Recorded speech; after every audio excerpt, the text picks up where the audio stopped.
Hello, everyone. I'm Dani, and welcome to our podcast. Today, Great.com talks with Jeff Ginsberg, the East Harlem Tutorial Program CEO. If you don't know them yet, they are a multi-site after-school program for public school students and a network of charter schools focused on significantly increasing the college graduation rate in East Harlem. Remember, if you're new here to this podcast, press subscribe on YouTube or in your podcast app. Hello, Jeff. Welcome to Great Talks. Good morning, Dani. How are you? I'm Thanks good, for and having me you? on. Oh, we're actually super happy to have you here.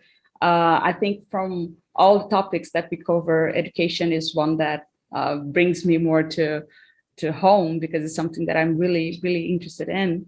And we were speaking before this interview began, and I said that the East Harlem, let's put it, it's a place. It's like this somewhere in the world that most people have heard of, but don't really know the reality of it. So if you could just give us some context, especially considering the challenges that the education area has been facing in these times, I would be very much interested.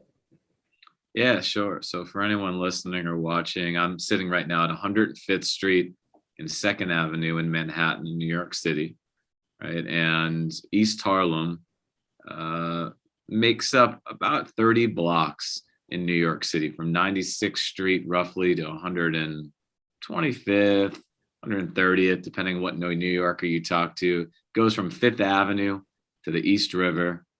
And so that sounds like, oh, that's a pretty small area. But see, in New York City, in just 30 blocks, we have, nearly 200,000 people, right? And we have a lot, there's a lot going on. We got multiple subway lines and tall buildings and different types of architecture.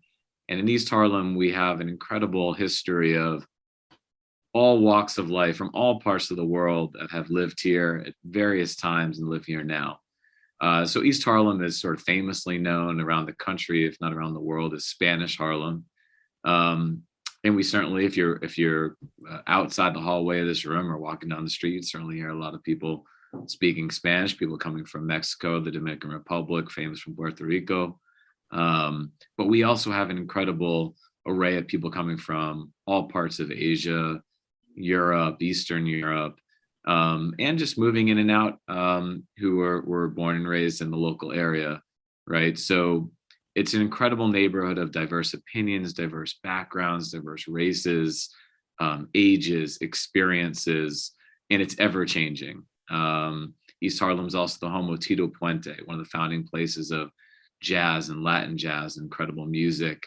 It's an incredible home to so many of the foods that have come from the Central and South America, in Puerto Rico and many other places, in Cuba, and it has a lot of influence in the East Harlem story and still now too. So, and on the ground, we have thousands of kids who are going to public schools, to after school programs, to summer programs, and a whole lot of them are approaching nearly a fourth of them, and eventually about a third of them come to our schools in our programs at given times during the year. And we feel honored to be a part of that history, and more importantly, feel a big responsibility to be a positive part of its future. Well, I can imagine that. And how has the tutorial program been working, Joe? I think you began in 1958, right? Yeah. And East Harlem Tutorial Program has been a part of that incredible history, right? It was started by local residents in 1958 out of a reading room, a living room that became a reading room.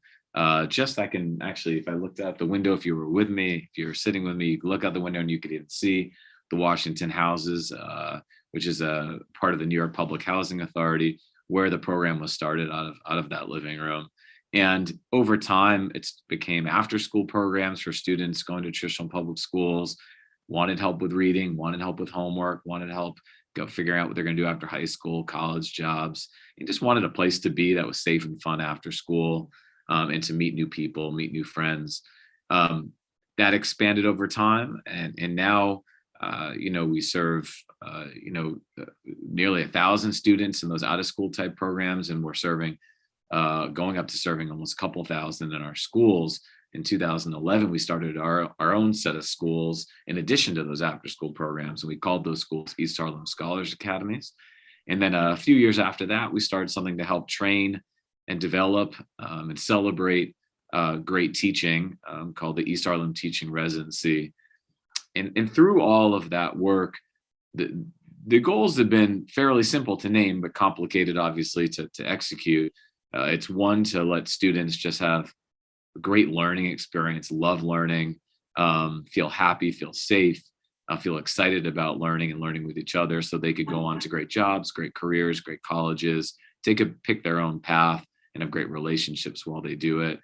The second has been to really advocate against racism. And in East Harlem, in New York City, in New York State, in the United States, in our context that we are here, unfortunately, racism, particularly against the Black people and Black and brown people in the United States, has created a lot of lingering effects, both in the past and still today. And we worry will continue to create effects into the future, where it's really made it harder for students, who are Black and brown to have success, even if they put in the work, even if they have a vision. It's been hard for them to gain those successes. And so knowing that history of our country, knowing the current context of the power and the detriment of racism, we really try to fight up against that in our day-to-day in our schools and our teaching and learning, and even advocate against racism beyond our walls here. I love to hear that, because in Brazil, I think we are in the same context. There is a lot of prejudice, even though sometimes people like to minimize it. I think this is a common movement, but we need to talk about having anti-racism work happening in schools, right? And just out of curiosity, truly, what exactly do you do towards that? Because I feel like it's something that we love to talk. Okay, we need to teach people how to be anti-racist. It's not just about being against racism. You have to have this posture of being anti-racist. So how do you do that in practice? Well, I'll talk about it in a few different ways. Oddly enough, I think I'll try to talk about what we don't do. So what we don't do is, one, claim to know all the answers. And I certainly don't know the answers, and identify as a white man. And I've had a very different experience than some of our students and our teachers and others who have grown up and exist as Black and brown people in this country. And so what I don't do is try to kind of know exactly what that is, or know that I know all the answers. What I also don't do, and what I urge our staff to not do, is to think that this is just about the stuff you do, right? It isn't really sort of 5 steps to ending racism, right? It's not about exactly a manual. It is doing the hard work to reflect on both our history, which is real things, right? And we can look at the history of how our country has been developed and how the land has been taken and used, and how it's been agriculture systems, industrial systems have been built up on the backs of the enslaved Black people, and how they were taken into this country to do that work, stolen from their homelands to do that work. And we can look through the 20th century and into the 21st century, the ramifications of that and how they've kept going. And we can look at all the income data and the justice data and the prison system data. And we can know that those effects of racism are very active and live now. But we can know those things, but it doesn't mean we do a certain thing today and it goes boom. It has to be knowledge that we gather that then affects, okay, now knowing that, how does that affect the type of education we strive to have, the type of education system we would strive to have, the schools, the classrooms, the out of school time rooms, the learning spaces, the teacher training, the system of funding. How would we want to do that? How would we want to shift that in the wake of that knowledge? And it's trying to find places where we can do that. And the honest truth is, it's really hard. And we've made a ton of mistakes, and I make a ton of mistakes. And you learn from those mistakes. But the things that we do that I think are great is, one, we name this problem, which is important to do. It doesn't get anything done alone, but you do have to name it so you can start to be real about it and think about it and understand it, and that way you can measure your own behaviors and your actions around it. Two, you try to make sure your organization is filled with people that either understand what I'm talking about around what it means to be anti-racist, or are eager to learn more and more about it and want to take it on, right? So you can all get on that bus together and on that journey together. Three, you take a look at what you're actually reading and what you're actually studying and what you're actually talking about. Are we literally learning this history together? Two, are we reading texts and stories and telling stories and sharing stories that reflect the reality of racism and that push up against racism? And they're open about it. Another idea is that you would have a really just great school where students feel like they can set their own vision in their course, right? So one idea in the past has been, there's so much racism, so we will have a school that essentially teaches students how to sort of fit into the culture, fit into what we would call the white dominant culture, so they can sort of just get by. Well, no, anti-racist is, you shouldn't have to do that. You're beautiful on your own, and your ideas are beautiful, and what you could do is beautiful. And Black and brown people should actually be the leaders of this country, right? And they were the builders of this country, right? And they're still the builders today. So you should be the leaders of it, and all the opportunities should be open to you. And just even talking about that and having that be a part of the DNA of the school is really important. So I guess in summary, what I'd say is, one, an anti-racist vision doesn't mean your schools and your programs are perfect, and we certainly aren't. And two, there's not this exact list of steps that you do just because you declare anti-racist. It means that you every day wake up knowing we can't just learn a piece of information today. Memorizing that multiplication table or that particular text is not going to alone get it done, because we know that students who, in fourth grade, for instance, in the United States, the top math students, the very top math students who are Black and brown, end up going to college at lower rates than the fourth grade white students who were in the bottom of their class at math. So anyone to listen to this to understand that a fourth grade white student at the bottom of their class is going to college and doing better, is going to college more often, getting into college more often than the Black student who is at the top of their class in math. So we know that in fourth grade, even if we nailed math, the Black and brown student, that something else is going to have to happen, or else they're going to be in that same situation by the time college comes around. And it's that knowledge that drives our work every day. Yeah, well, I completely agree that it's beyond the time for us to understand how all those things are connected and to truly think critically on this facts, because that's what it is. It's a fact. The differences, the discrepancies between the access to education, access to basic life conditions, they still exist, and we don't get to accept it anymore, just as they are, right? Now, moving back to talking about the program, tell me something a little bit about the community programs that you have running, because I feel like they are quite interesting. Yeah, so, we have our schools, East Harlem Scholars Academies. We have our East Harlem Tutorial Program, which basically serves students after school and during the summer. So they might go to a traditional public school in the area. They typically end at 2:45, 3 o'clock in the afternoon. And what are we going to do for the rest of the day? Because we don't live on the agrarian calendar anymore, right? So the day doesn't end at 4 or 5 o'clock in the day. And what are they going to do during the summer, right? There's a large gap there that we know. For wealthier families, they may be able to go buy a bunch of camps and tutors and a whole bunch of other things. But for most students, what are you going to do during the summer to try to have social activities and learning activities? And so our community programs do a lot of that. The other piece we do is just things that we hear in the neighborhood that people need. So particularly during COVID, we saw a lot of food shortages, a lot of families who needed food, had basic needs. And so we offered, and we've continued to that day. We still have a meal service a couple times a day that anyone from the community can come and take meals to go as they need it. We've heard a lot about financial planning and taxes. So we have a program right now. Most of it's wrapped up because we're past April 15th, which is tax day in the United States. But particularly up until April, we were helping a lot of families, in the neighborhood, and a lot of adults in the neighborhood figure out how to do their taxes, and to do that for free with us instead of going to services that may charge a lot of money or tell them maybe the wrong things to do in their situation. We've done a lot of work around the census and around immigration issues. We've done a lot of things around helping the neighborhood think about getting assets that wealthier neighborhoods right nearby already have, like say around trash collection or street, or other services in the neighborhood.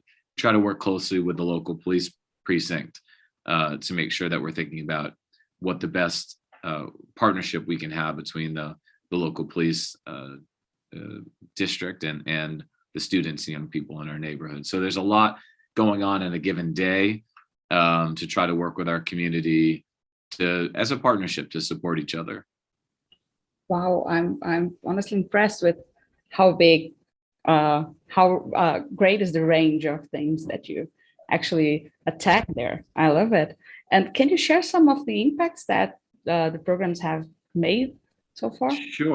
Sure. Well, I mean, literally tens of thousands of people have come here since 1958 on, and I've an incredible privilege of, where you see it, wear the sweatshirt and the gear with our stuff on and walk around. People will stop and tell us about the things that this program has meant to them, and the organization meant to them over the years, in terms of just feeling happy about learning and making mentorship relationships and friendships and getting networks for jobs. And so those are a lot of things that are happening, and some are measurable and some aren't. And it's just the role that we've had in the neighborhood.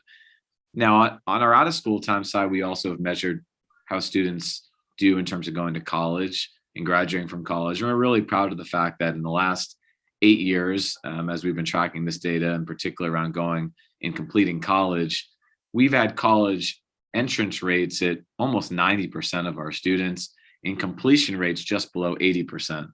And to put that into context, now it's a sad reality, but in the United States, the college completion rate for Black and Brown young people from lower economic circumstances hovers around 10 to 12%, right? And so we don't have any admissions criteria to come into our programs. The vast majority of our students are Black and Brown and have less economic means. And so, and we're not giving a test to come in. You don't have to be the A student, et cetera. So we're really proud of that. We feel like a lot of our students are getting the support they need, and then they're making the moves on their own accord, both to get into college, but then not just to get the bill from university, but actually graduate. And that's really important. So that's some of the key results that we're really proud of right now. Oh, those are great numbers. Congratulations, you're doing brilliant work. And my final question to end this great interview is, how can people get involved, both maybe volunteering or helping you keep your efforts running? Sure, there's a few categories. So one is the obvious one that you expect to hear from a nonprofit, which is we need money to do what we do, and we want people to give money when they can give it. It shows that you care, and it shows that you want to be kind of put your skin in the game, right? You want to get involved, and you want to make an impact. And people can go to ehtp.org. That's EHTP, like East Harlem Tutorial Program, and you can do that, and that's great. The second thing is, we have hundreds of volunteers who work with us. You can probably hear the young people in the background. I'm right by a classroom. I'm not going to hit mute because I think it's great for you all to hear it. And you can come work with the young people, and you can be involved as a college mentor or as a homework helper, or you can volunteer in things behind the scenes, like raising money, like helping us find staff, and doing lots of different other things behind the scenes operationally. And we have tons of companies that do that and people that do that. But the third thing, and maybe this isn't what you will hear from every group, but as we say, is advocate. Advocate and advocate in a way that, particularly if you're, I think, a white person listening out there, it's a great chance to sort of make this real and not just have it be a chat about, oh, racism, that sounds really bad, and I'm not racist, right? Yes, but you can also do things. You can advocate for power to shift, meaning for education to be just as strong, if not stronger, frankly, in Black and Brown communities than you might expect in your white community. You can advocate for education resources and money to go into Black and Brown communities and not just in whiter, wealthy communities. Now, it's not a zero-sum game, right?